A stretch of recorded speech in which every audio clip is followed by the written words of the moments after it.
Oh, Hello everyone, I'm Suife Mary. Welcome to my channel, SM Mental Health. I'm here to talk more on mental health issues. Thanks for watching the other videos. Thanks for sharing. Always leave your comments below. Click the notification button so you get the subsequent videos. Today, I will be talking on psychological first aid, physical first aid. Many of our loved ones that are suffering from mental health, we already gave some signs and symptoms, some signs that you can know that this person is suffering from distress. So, how do we do to help those people, yeah, to heal faster? So we also have situations where persons that are living with depression, living in depression, who are going through traumatic situations. We have many situations where we have lost our loved ones. Some of them died because we did not know what to do. We did not identify the signs. I have earlier said that when you see signs like loneliness, sadness, quietness, maybe disassociation, people who don't want to associate, when you see people, even children, those signs are in everybody. There are many people who are living. There are some people who do not tell you that they are living in depression, but you can notice it from their way of behavior. If they used to go to church or go to groups and you see they are not more associating, they don't come, yeah, you need to look for them to find out, show them more love, come closer to them, and to help them to speak out. So we have also first aid that we can also help persons that are in distress. For example, people who are in accidents. In an accident scene, there is maybe some people are bleeding, some just collapse, some have passed out. So there you need to know how to help them. We need to learn all these things to help our persons, because we have buried our people alive because they were not breathing. So we just tend to conclude that they are dead. The fact that somebody is not breathing doesn't mean he is dead. So if you have somebody who is going through something, or somebody who passed out, you take the vital signs, there's no pulse, there is no air, there's no heartbeats. Yeah, you have to do, maybe help the person with mouth to mouth respiration, or you do a compression of the heart to help the heartbeat to come back, because our brain is the main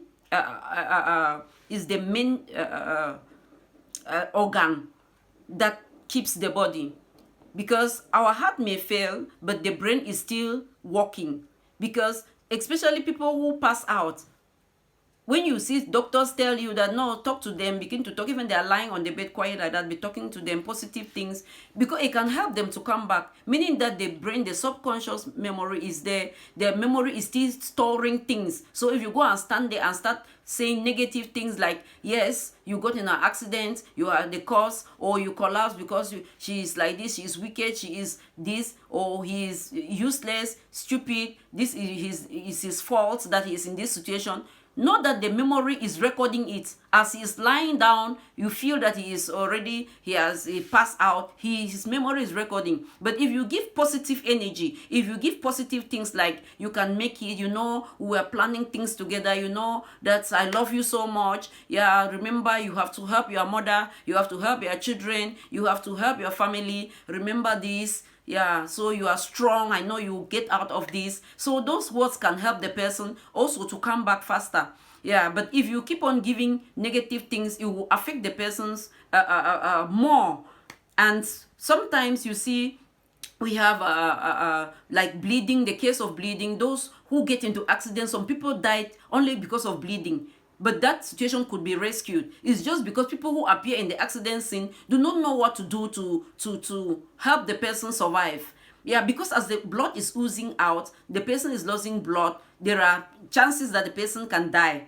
But now, when you reach at the accident scene, what do? To help that person, you don't just take your mental health issue, you just start shouting and shouting. You are so emotional, you start somersaulting, falling and collapsing too, and they are carrying you. Instead, see what you can do, because God is almighty. He has created human beings with valves. So you can close the valves. There are valves in our body, there are valves even in between our laps. There are valves that you can press the valves to block those veins, those arteries from circulating blood to the injury place. So those are some of the things we can do. While you have called the ambulance, you should be doing something. When you call the ambulance, you should be doing something to save lives. Many people who suffer from mental health, people die because people who come to their rescue do not know what to do. Why if there is, in the case there's no ambulance, that you have to rush the person to the hospital, you should be doing something, maybe mouth-to-mouth respiration, to help the person live. Do you know why there are some people that when you get to the hospital, or maybe to the mortuary, they are in the collapse, or they are in the accident scene? Once they reach the mortuary, they say no, they inject them and they urinate. That's a sign to show that they were still alive. At least somebody has to be for 4 hours before you can start thinking whether the person is dying or not. Not that because the person is not breathing, you just conclude. We rush to our people to the mortuary when they are not yet dead. And at times, you go to the mortuary, sometimes you hear stories like, hey, they came and the corpses have pushed this one has pushed the other one. So it's because they were struggling to survive, and the conditions in there could not permit them. And because we rushed them to the mortuary when it was not yet their time, when we could still do something to help them. So I am saying this because people suffering with mental health, many of them, they collapse like that. They are not yet dead. They can still be rescued. People in accident scene, and we can give them first aid. We can try to do something before rushing them to the hospital to help them survive. And the fact that they are not breathing, it doesn't mean we should just take them and go and bury. Yeah, thanks for watching. In subsequent videos, we'll be talking many things about how to help us come out of trauma.